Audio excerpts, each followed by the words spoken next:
مساء الفل عليكم، عاملين ايه؟ يا رب تكونوا بخير. النهارده بقى ايه؟ عملنا شويه ملوخيه خضراء مفرزينها عندنا، وعملنا شويه رز حبه وحبه، وعندنا ليمون مخلل، احلى ليمون واحلى فلفل المخلل، وعندنا الفرخه اللي شاريينها ب 105. ايه رايكم في الاسعار؟ يا رب يعجبكم. تعالوا بقى نشوف نعمل الفرخه بتاعتنا ازاي والاكل بتاعنا ازاي. انا حطيت بقى ميه تغلي، وحطيت الفرخه بتاعتنا، وحطيت لوري، وحطيت قرن فلفل اخضر، وحطيت بصلايه، وحطيت مستكه وفلفل اسود وملح. هحطه معاكم دلوقتي. وهنا حطيت برضو معلقتين سمنه ومعلقه زيت.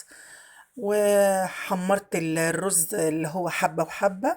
طبعا انا بصور لوحدي، فطبعا ايه بحط وبعدين اتكلم. ف صورت الاول عشان مش عارفه ماسكه التليفون بايد واحده وبشتغل بايد. فانا قلت اعمل ايه؟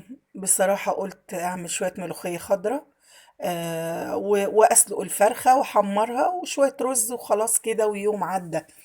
فبعت بنتي ربنا يخليها يا رب، نزلت جابت لي من وزاره الزراعه جنبي كده، فاتحين يعني مكان. وبعدين قالت لي يا ماما ده فيه فراخ، طالما انتي مش قادرة والجو ساقعة تعالي ايه انا هجيب لك فرخة من تحت يا ماما كده تعمليها. فعلا جابت بانيه وجابت فرخة. الفرخة ب105. حد يصدق؟ 100 جرام و 100 كام؟ كيلو 100 معلش. كيلو و100 جرام ب105. حرام حرام والله الأسعار دي. اقسم بالله ما تكفي حد، بس اعملي كل واحد حته وخلاص لحد ما نشوف الامور عامله ايه. هنا حمرت الرز وغسلت بقيه الرز وحطيته، وكنت حاطه الملح وحبه فلفل اسود كده، بيخلي ريحه الرز جميله. وادي الفرخه هي بتتسلق معانا. وحطيت شويه جزر، ما لقيتش قوطه حطيت جزر، وحطيت قرن فلفل. وهنا بقى عملت ايه؟ كان عندي كيس ملوخيه خضراء، فكيته، سبته كده يفك، ورحت حاطه الشوربه عليه. كان عندي شوربه لان مش هحط شوربه الفرخه المجمده، ما بحطش الشوربه بتاعتها صراحه، يعني هي بتبقى زي الفل وكل حاجه. بس ما بحطش، انا ببقى مخزنه شوربه عندي، شوربه لحمه شوربه فراخ اللي انا كنت بربيها يعني عندي. وعملت شويه الرز ما شاء الله عليه طلع زي العسل واتاكل كله.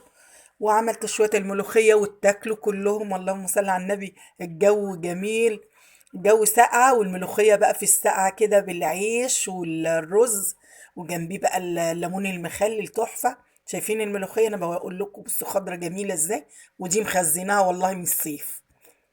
ما شاء الله عليها. وهنا حطيت معلقة سمنة وحطيت التوم، دقيت كده كام فص توم يجي 5 ولا 6، وحطيت معلقة كزبرة. انتوا عارفين الملوخية سهلة خالص وبسيطة. ويا رب الفيديو يعجبكم ده يعني فيديو صغير كده بسيط وسهل. ما شاء الله شايفين الملوخية زي العسل. يا رب يعجبكم. ما تنسوش بقى ايه، لو وصلتوا لحد الملوخية تعملوا لنا اللايك والاشتراك بقى وكومنت حلو من عندكم.